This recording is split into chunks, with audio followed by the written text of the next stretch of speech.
Baik, selamat pagi, siang, sore, malam bagi Bapak, Ibu, Kakak, Abang, siapa yang tahu video ini, perkenalkan terlebih dahulu, nama saya Dewi Menapit Ibu, dari Prodi S1 Informatika dengan NIM 11110. Di video ini saya akan melakukan penjelasan sedikit tentang penjelasan dan demo untuk Pikum 6 uh, Koyapam. Di sini kita masuk ke unit 7, di mana kita akan coba melihat cara kerja di library work manager. Nah, work manager itu ada library sini ya. Sederhananya kompresnya untuk mundur untuk kemudian latar belakang. Jadi di sini kita bisa lebih mudah memodifikasi background data-data background kita. Dan di sini kita akan bangun sebuah aplikasi namanya Blur-O-Matic.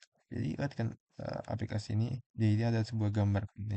Nah, gambar ini bisa kita masukkan ke aplikasi kita ini, lalu kita buat kita blur kan gambar ini.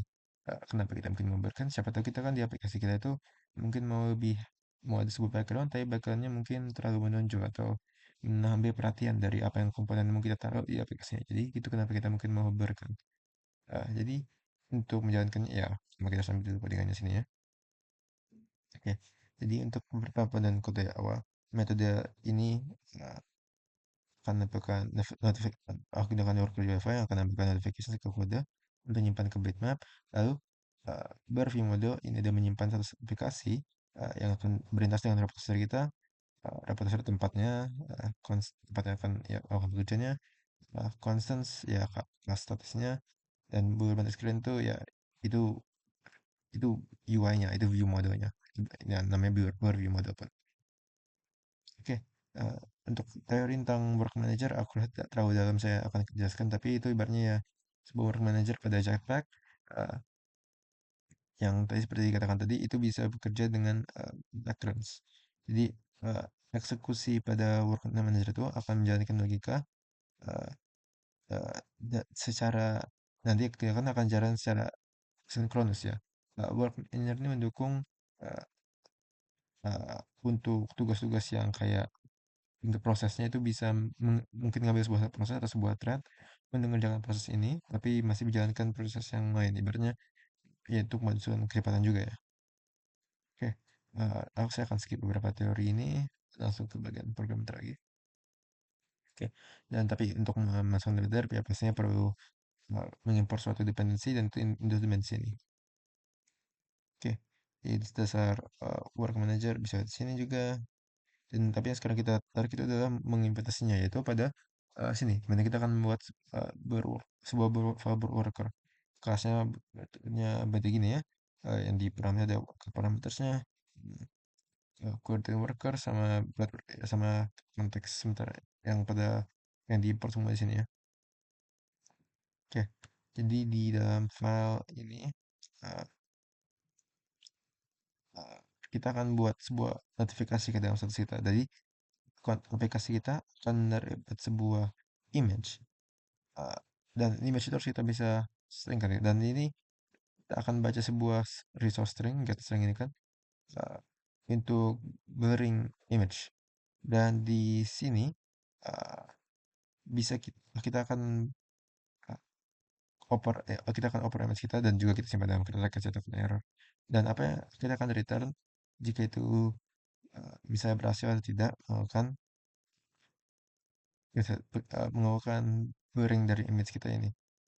uh, Nembus dari situ saya akan langsung agak scroll ke bawah dikit. Kita akan menggunakan kombinasi lagi dari lambda fungsi-fungsi lambda dan beberapa debugging untuk menunjukkan berapa hasil ini seperti gimana kodenya. Oke, mungkin eh, tunggu sebentar saya jalan sedikit lagi, ada yang saya cari file tadi belum ketemu di mana. Oh ini oke. Jadi tadi kan kita ada URL dari uh, input dari image kita ini di mana. Nah, uh, apapun itu akan bekerja sebagai input. Kita akan masuk ke blur image kita yang outputnya adalah data file. Dan gimana cara kerja ini? Dan cara kerjanya itu kita harus buat dulu objeknya yang akan kita inputkan. Jadi bisa tuh di sini apa URL dari image-nya, lalu apa instance sebentarnya. Embus dari situ.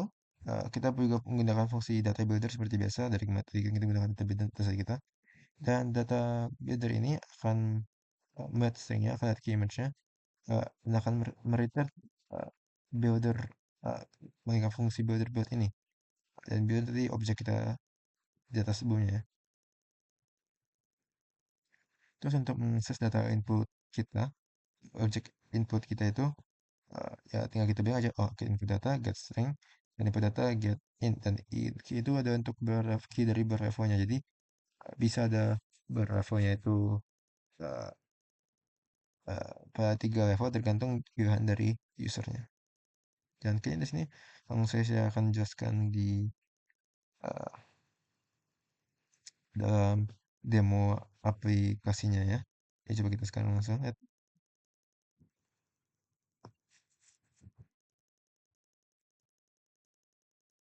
Dan sambil itu berjalan, coba saya kembali ke sini. Eh, jadi coba kita lihat lagi.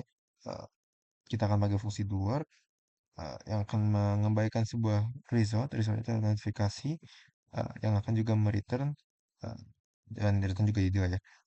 Return hasil dari verifikasi kita yang akan pada simpan di output directory ini ya, dan itu akan berupa sebuah file. Dan berarti nanti setiap kali aplikasi kita jalan itu langsung buka file tersebut. Jadi kalau di sini saya bikin akun Morbird ya. Dan di sini saya bilang start. Ini akan kerja dulu.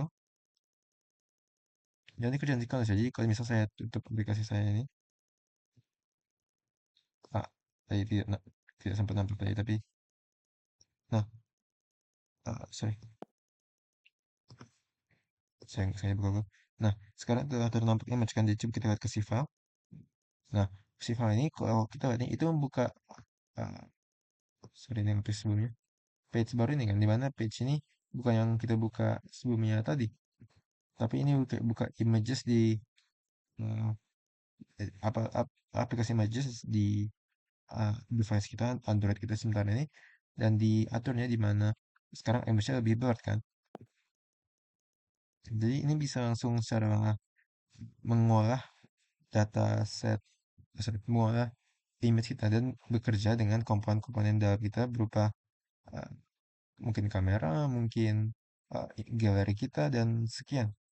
Dan aku rasa mungkin itu saja untuk uh, penjelasan untuk kode program ini. Kita tadi cuma untuk source-nya. Oke. Oke, itu untuk akhiri penjelasan video ini dan ya, sekian terima kasih.